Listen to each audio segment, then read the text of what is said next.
इसके लिए किसानों को मदद भी देती है। मुझे याद है कि रैता बंधु येदियुरप्पा जी ने श्री अन्न को प्रोत्साहन देने के लिए यहां कितना बड़ा अभियान चलाया था। अब हमें इस श्री अन्न को पूरी दुनिया में पहुंचाना है। श्री अन्न को उगाने में लागत भी कम है और पानी भी कम लगता है, इसलिए ये छोटे किसानों को डबल बेनिफिट देने वाला है। साथियों, इस क्षेत्र में गन्ने की पैदावार खूब होती है। भाजपा सरकार ने हमेशा गन्ना किसानों के हितों को सर्वोपरि रखा है। इस साल के बजट में भी गन्ना किसानों से जुड़ा एक अहम फैसला लिया गया है। शुगर कोऑपरेटिव्स द्वारा 2016-17 के पहले के गए पेमेंट पर टैक्स में छूट दी गई है और इससे शुगर कोऑपरेटिव के ऊपर जो 10,000 करोड़ रुपए का बोझ था, जो यूपीए सरकार उनके सर पर डाल के गई थी, उन 10,000 करोड़ रुपए का फायदा ये मेरी शुगर कोऑपरेटिव को होने वाला है। आप सभी को ये भी पता है कि हमारी सरकार इथेनॉल के उत्पादन पर कितना जोर दे रही है। इथेनॉल का उत्पादन बढ़ने से गन्ना किसानों की आय भी बढ़ रही है। बीते 9 वर्षों में पेट्रोल में इथेनॉल की ब्लेंडिंग को बढ़ाकर 1.5% से 10% किया जा चुका है। अब सरकार पेट्रोल में 20% इथेनॉल ब्लेंडिंग का लक्ष्य लेकर चल रही है। जितना ही देश इस दिशा में आगे बढ़ेगा, उतना ही हमारे गन्ना किसानों को भी फायदा होगा। भाइयों और बहनों, खेती हो, इंडस्ट्री हो, टूरिज्म हो, बेहतर शिक्षा हो, बेहतर स्वास्थ्य हो, ये सब कुछ अच्छी कनेक्टिविटी से और सशक्त होते हैं। इसलिए बीते वर्षों में हम कर्नाटका की कनेक्टिविटी पर बहुत अधिक फोकस कर रहे हैं। 2014 से पहले के 5 वर्षों में कर्नाटका में रेलवे का बजट कुल मिलाकर 4,000 करोड़ रुपए था, जबकि इस वर्ष कर्नाटका में रेलवे के लिए 7,500 करोड़ रुपए रखे गए हैं। इस वक्त कर्नाटका में रेलवे के लगभग 45,000 करोड़ रुपए के प्रोजेक्ट पर काम चल रहा है। आप सोच सकते हैं कि इसके कारण कर्नाटका में कितने लोगों को रोजगार मिल रहा है। बेळगावी का आधुनिक रेलवे स्टेशन देखकर हर किसी को आश्चर्य भी होता है, हर किसी को गर्व भी होता है। इस आधुनिक रेलवे स्टेशन से यहां सुविधाएं तो अधिक हुई है, रेलवे को लेकर विश्वास भी बढ़ रहा है। ऐसे शानदार स्टेशन पहले लोग विदेशों में ही देखते थे, अब भारत में भी ऐसे स्टेशन बन रहे हैं। कर्नाटका के अनेक स्टेशनों का, रेलवे स्टेशनों का ऐसे ही आधुनिक अवतार में सामने लाया जा रहा है। लोंदा घाटप्रभा लाइन की डबलिंग से अब सफर तेज होगा और सुरक्षित होगा।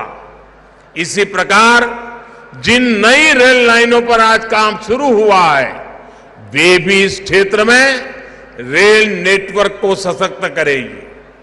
बेळगावी तो एजुकेशन, हेल्थ और टूरिज्म के लिहाज से एक बड़ा सेंटर है। ऐसे में अच्छी रेल कनेक्टिविटी से इन सेक्टर्स को भी लाभ होगा। भाइयों और बहनों, भाजपा की डबल इंजन सरकार तेज विकास की गारंटी है। डबल इंजन सरकार कैसे काम करती है, इसका उदाहरण जल जीवन मिशन है। साल 2019 तक कर्नाटका के गांवों में सिर्फ 25% परिवारों के पास घर में नल से पानी के लिए कनेक्शन था। आज कर्नाटका में नल से जल की कवरेज डबल इंजन सरकार के कारण, हमारे मुख्यमंत्री जी के सक्रिय प्रयासों के कारण आज कवरेज 60% से अधिक हो चुकी है। यहां बेलगावी के भी 2 लाख से भी कम घरों में नल से जल आता था। आज ये संख्या 4.5 लाख पर पार कर चुकी है। हमारी गांव की बहनों को पानी के लिए भटकना न पड़े, सिर्फ इसी के लिए ही इस बजट में 60,000 करोड़ रुपए दिए गए हैं। भाइयों और बहनों, बीजेपी सरकार समाज के हर उस छोटे से छोटे वर्ग को सशक्त करने में जुटी है जिसकी पहले की सरकारों ने सूध नहीं ली थी। बेलगावी तो कारीगरों, हस्तशिल्पियों का शहर रहा है। ये तो वेणुग्राम यानी बांस के गांव के रूप में मशहूर रहा है। आप याद कीजिए, पहले की सरकारों ने लंबे समय तक बांस की कटाई पर रोक लगा दी थी। हमने कानून बदला और बांस की खेती और व्यापार के रास्ते खोल दिए। इसका बहुत बड़ा लाभ बांस का काम करने वाले कलाकारों को हुआ है। बांस के अलावा यहां दूसरे क्राफ्ट का काम भी खूब होता है। इस वर्ष के बजट में पहली बार ऐसे साथियों के लिए हम पीएम विश्वकर्मा योजना लेकर आए हैं। इस योजना से ऐसे सभी साथियों को हर प्रकार की मदद दी जाएगी। साथियों, आज जब मैं बेलगावी आया हूं तो एक और विषय पर अपनी बात रखना जरूर चाहूंगा। मैं आपको याद दिलाना चाहता हूं कि कांग्रेस किस तरह कर्नाटका से नफरत करती है। कर्नाटका के नेताओं का अपमान कांग्रेस की पुरानी संस्कृति का हिस्सा है। जिस किसी से भी कांग्रेस के परिवार विशेष को दिक्कत होने लगती है, उसकी कांग्रेस में बेइज्जती शुरू कर दी जाती है। इतिहास गवाह है कि कांग्रेस परिवार के आगे एस निजलिंगप्पा और वीरेंद्र पाटिल जी जैसे नेताओं का अपमान कैसा किया गया था, हर कर्नाटक के लोग जानते हैं। अब एक बार फिर कांग्रेस का एक विशेष परिवार के आगे कर्नाटका के एक और नेता का अपमान किया गया है। साथियों, इसी धरती के संतान 50 वर्ष जिनका संसदीय कार्यकाल रहा है, ऐसे श्रीमान मल्लिकार्जुन खड़गे जी का मैं बहुत सम्मान करता हूं। उन्होंने जनता की सेवा में अपने से जो कुछ भी हुआ करने का प्रयास किया है। लेकिन वे उस दिन मैं देखकर बहुत दुखी हो गया जब कांग्रेस का अभी अधिवेशन चल रहा था छत्तीसगढ़ में। उस कार्यक्रम में सबसे बड़ी आयु के व्यक्ति, राजनीति में सबसे सीनियर, वहां पर खड़गे जी मौजूद थे और वो उस पार्टी के अध्यक्ष थे। धूप थी, जो भी सब खड़े थे उन सबको धूप लगना बहुत स्वाभाविक था। लेकिन धूप में वो छतरी का सौभाग्य कांग्रेस के सबसे बड़ी आयु वाले, सबसे सीनियर कांग्रेस के प्रमुख खड़गे जी के नसीब नहीं हुआ। बगल में किसी और के लिए छाता लगा गया था। ये बताता है, कहने को तो खड़गे जी कांग्रेस अध्यक्ष हैं, लेकिन कांग्रेस में जिस तरह उनके साथ बर्ताव होता है वो देखकर पूरी दुनिया देख भी रही है और समझ भी रही है कि रिमोट कंट्रोल किसके हाथ में है। परिवारवाद के इसी संकंजे में आज देश की अनेक पार्टियां जकड़ी हुई हैं। इसी शिकंजे से हमें देश को मुक्त कराना है। इसलिए कांग्रेस जैसे दलों से कर्नाटक के लोगों को भी सतर्क रहना है। और ये कांग्रेस के लोग इतने निराश हो गए हैं, इतने निराश हो गए हैं, अब तो वो सोचते हैं जब तक मोदी जिंदा है उनकी दाल गलने वाली नहीं है। और इसलिए सारे आजकल कह रहे हैं मर जा मोदी, मर जा मोदी, नारे बोल रहे हैं मर जा मोदी। कुछ लोग कब्र खोदने में बिजी हो गए हैं। वो कह रहे हैं मोदी तेरी कब्र खुदेगी।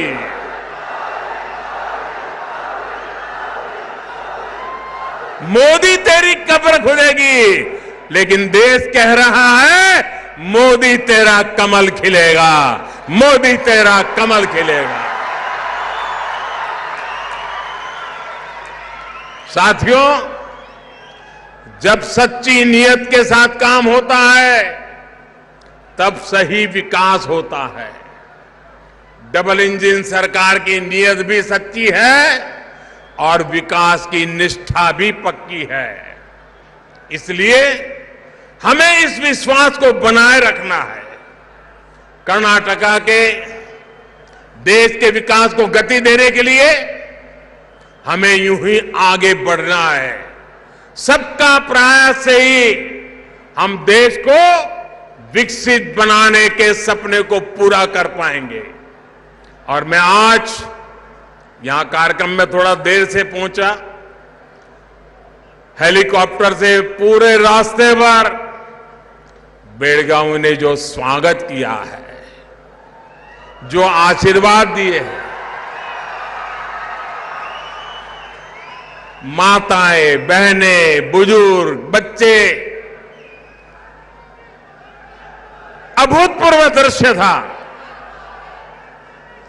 मैं बेलगावी के कर्नाटका के इस प्यार के लिए सर झुका करके उनको प्रणाम करता हूं, सर झुका करके उनका धन्यवाद करता हूं।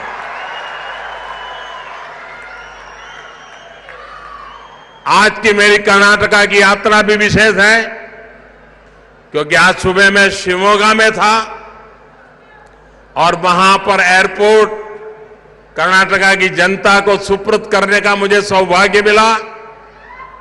लेकिन साथ साथ हमारे वरिष्ठ नेता येदियुरप्पा जी का जन्मदिन की शुभकामनाएं देने का भी मौका मिला।